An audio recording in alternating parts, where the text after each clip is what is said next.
এবং প্রধানমন্ত্রী এবং রাষ্ট্রপতির ক্ষমতার ভারসাম্য দরকার, এবং তারপরে কোনো অবস্থাতেই দুইবারের বেশি পরপর মানে প্রধানমন্ত্রীর হওয়া ঠিক হবে না। এই সমস্ত তো আগেই বলছে, সেই শেখ হাসিনা যখন জবরদখল করেছিল তখনই বিএনপি বলছে।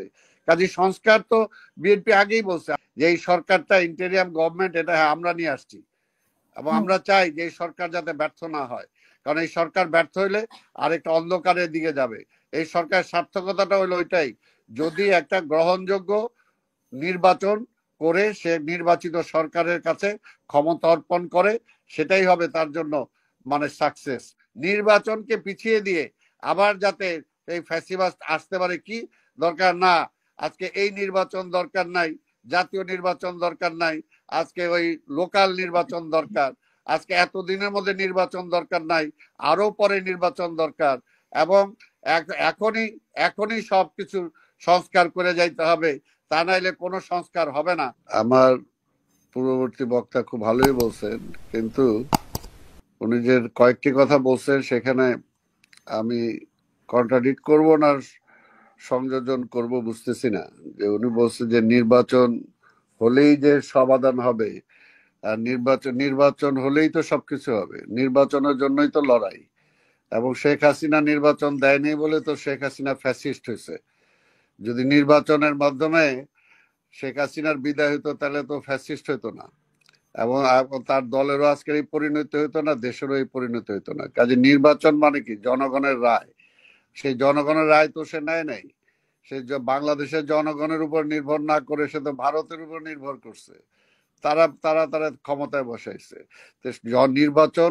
নির্বাচনের জন্য সে পাকিস্তানিদের বিরুদ্ধে এই নির্বাচন চাইতে যায়, শেষ পর্যন্ত লড়াই করতে হয়েছে, যুদ্ধ করতে হয়েছে, নির্বাচনের রেজাল্ট কার্যকর করার জন্য যুদ্ধ করতে হয়েছে।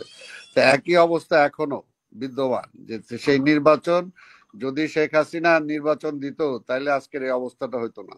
তো এই জন্য অবশ্যই নির্বাচন দরকার। আরেকটা হলো যে সংবিধান। এই যে বলেন আপনি এই করবেন ওই করবেন, কিসের আলোকে করবেন? এই বর্তমান কেয়ারটেকার গভর্নমেন্ট, ইন্টেরিয়াম গভর্নমেন্ট যে আছে, তারা কোন সংবিধানের আলোকে তারা শপথ নিছে?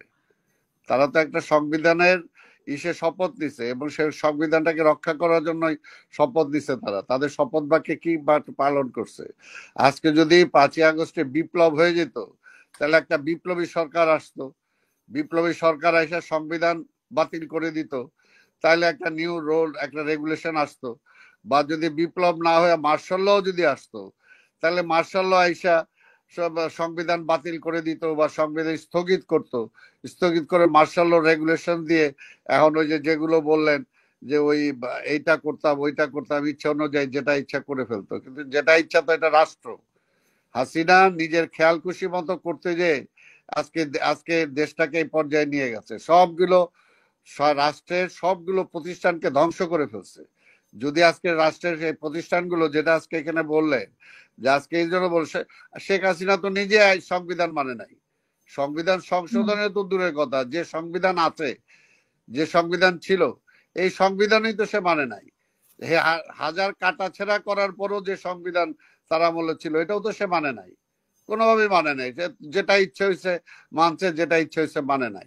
তো কাজেই আইন আছে, আইনের শাসন নাই।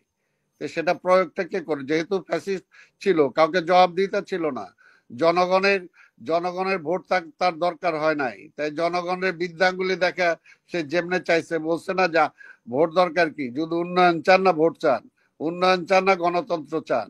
আজকে যত কিছু পৃথিবীতে এখনো সবচেয়ে গ্রহণযোগ্য, খারাপের মধ্যে ভালো হইলো গণতন্ত্র। কাজে সেটা তো আমাকে তো একটা সিস্টেমের মধ্যে দিয়ে যেতে হবে। এবং আরেকটা যেটা, এটা হলো যে পরিষ্কার যে আজকের এই সরকার তাকে বসানো হয়েছে যে যেহেতু নির্বাচিত সরকার ছিল না, এবং ওই ফ্যাসিস্টের সময় বলা হয়েছিল যে আপনি নির্বাচন করেন, আপনি ক্ষমতায় ছেড়ে দিয়ে নির্বাচন করেন, কিন্তু সে করে নাই। তো সেই কারণে সেই নির্বাচনের জন্যই তো এত লড়াই। মানুষের রাইটটা কোথায়? মানুষের রাইট তো বিক্রি হয়ে গেছিল। আজকে মানুষের অধিকার তো ছিল না, সে রাইটটা ফিরে আনার জন্যই তো আজকে এটা দরকার। আর আরেকটা যেটা, যে অনেকে আজকে এখানে না অনেকেই বলার চেষ্টা করেন যে বিএনপি সংস্কার কি করবে কি করবে না, বা ক্ষমতায় গেলে ভুলে যাবে। আরে বিএনপি তো সবচেয়ে বেশি সংস্কার করছে এই দেশে, বিএনপি সবচেয়ে বেশি সংস্কার করছে। জিয়া রহমান, জিয়া রহমান কি বাকশাল থেকে আবার ডেমোক্রেসিতে দিয়ে আসছে, যে পত্রপত্রিকা সব মিডিয়া বন্ধ করে দিছিল সেখান থেকে সেগুলোকে আবার সে রিস্টোর করছে। সকল আওয়ামী লীগ সহ সকল রাজনৈতিক দল নিষিদ্ধ হয়ে গেছিল, সেগুলো আবার বিএনপি সেগুলোকে আবার সে রাজনীতি করার অধিকার ফিরিয়ে দিছে।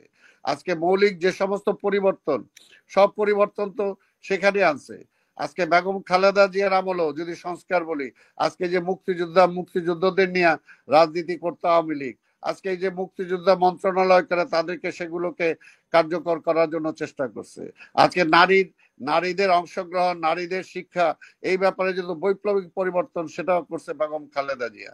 কাজী সংস্কার ইচ্ছে চলমান, সংস্কার থাকবে, সংস্কার করতে হবে। আর সবচেয়ে বড় কথা, এই সংস্কারের কথা যে আজকে বিএনপির আমাদের নেতা তারেক রহমান যে আজকে 31 দফা দিছে, এটা শুধু বিএনপির না, আজকে বিএনপি সহ যে সমস্ত আন্দোলনকারী বিরোধী দল সবাই সাথে আলোচনা করে, এবং সেটা কখন দিছে, যখন ফ্যাসিস্ট ক্ষমতায় ছিল, যখন ফ্যাসিস্ট ক্ষমতায় ছিল তখনই বিএনপি বলা হয়েছে যে রাজনীতিতে সংস্কার দরকার, রাষ্ট্র কাঠামোর পরিবর্তন দরকার, এবং প্রধানমন্ত্রী এবং রাষ্ট্রপতির ক্ষমতার ভারসাম্য দরকার, এবং তারপরে কোনো অবস্থাতেই দুইবারের বেশি পরপর মানে প্রধানমন্ত্রীর হওয়া ঠিক হবে না। এই সমস্ত তো আগেই বলছে, সেই শেখ হাসিনা যখন জবরদখল করেছিল তখনই বিএনপি বলছে। কাজে সংস্কার তো বিএনপি আগেই বলছে। আর যেটা বললাম যে অনেকে বলেন যে এখনই সংস্কার করতে হবে, কোন ইসে করবেন আপনি? এই সরকারের কি অধিকার আছে, কি রাইট আছে, কি রাইট আছে তার? পিপুলস কোনো ম্যান্ডেট নাই। আজকে বললে তো খালি হবে না, যেটাই আপনি করবেন পরবর্তী পার্লামেন্টে যায় সেটাকে আপনাকে পাশ করাইতে হবে, সেটা নিয়ে আসতে হবে। কাজে আমরা যেটা চাই যে আজকে এখনো আবার দেশটাকে সেই ফ্যাসিবাদের যারা দোসর আছে, দোসরদের কারণে আমরা আজকে পরিষ্কার যেটা বলতেছি যে এই সরকারটা ইন্টেরিয়াম গভর্নমেন্ট, এটা আমরা নিয়ে আসছি, এবং আমরা চাই যে এই সরকার যাতে ব্যর্থ না হয়। কারণ এই সরকার ব্যর্থ হইলে আরেকটা অন্ধকারের দিকে যাবে। এই সরকারের সার্থকতাটা হলো ওইটাই, যদি একটা গ্রহণযোগ্য নির্বাচন করে সে নির্বাচিত সরকারের কাছে ক্ষমতা অর্পণ করে, সেটাই হবে তার জন্য মানে সাকসেস, এবং এই সাকসেসটা দরকার। তো সেই জন্যই বলবো যে এখন নিজেদের মধ্যে আন্দোলনকারী যে সকল শক্তি, আজকে বিএনপি সহ সকল রাজনৈতিক দল, ছাত্ররা যারাই অংশগ্রহণ করেছিল আজকে ফ্যাসিবাদ পতনের জন্য, আমরা বলবো যে সবাই ধৈর্যের সাথে এই সরকার যাতে সফল হয় সেটার জন্য চেষ্টা করতে হবে। আর এই সরকারকে কোনোভাবেই এমন কিছু তার উপরে চাপায় দেওয়া যাবে না যেটা সে করতে পারবে না, যেটা সে করতে, যে উনি বলছে এটা ঠিক যে আজকের প্রমাণ হয়েছে কিছুদিনে যে এই সরকার কিছু করতে পারবে না, কারণ করতে দিবে না। আজকে যে ফ্যাসিবাদের যারা, শেখ হাসিনাকে একা একা এমনি ফ্যাসিস্ট হয়ে গেছে, তারা যারা তাকে ফ্যাসিস্ট বানাইছে তারা তো এখন প্রশাসন সব জায়গায় তারা এখন অবস্থান করছে। কাজে তারা তো কোনোভাবেই এটাকে সফল হতে দেবে না।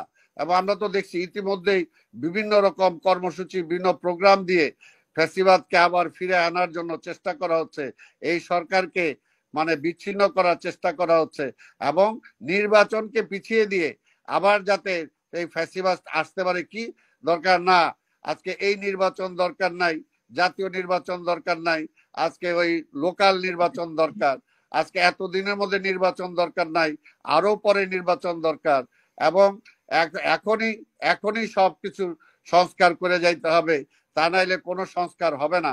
তো এই সমস্ত কথা যারা বলে, এটা হলো যে টাইম আজকে করা। আর উনি যেটা বলছে ওই শেষে ওইটার সাথে আমি একমত যে আজকের এই সরকারের এটা প্রমাণ হয়েছে যে এখন পর্যন্ত দেখেন 7 মাস হয়ে গেছে, একটা এই যে রোজা চলে আসছে, কালকে থেকে রোজা, একটা নিত্য প্রয়োজনীয় দ্রব্যের দাম কি কমাইতে পারছে? কোনো কমাইতে তো পারে নাই। আজকে যে সমস্ত যে বললেন যে চুরি হয়েছে, অনেক অনেক টাকা পয়সা চুরি, টাকা সবকিছু লুটপাট করে নিয়ে গেছে, একটা লুটপাট কাটিরে ধইরা আইনের মানে এখন কি মামলা শুরু করতে পারছে? যারা ব্যাংকগুলো খালি করে ফেললো, সেই ব্যাংক এক জায়গা থেকে টাকা নিয়ে আরেক ব্যাংক করলো, এবং যে দিনের দিন আজকে সেই খেলাপি ঋণ বাড়তেই আছে। তো খেলাপি ঋণ যারা, তাদেরকে একটাকে এই পর্যন্ত ধরতে পারছে? যারা যারা গণহত্যা করছে সেই গণহত্যার আসামিরা কিভাবে সীমান্ত অতিক্রম করে চলে গেল? একটা কি ধরে এই পর্যন্ত মামলা শুরু করতে পারছে? পারে নাই তো।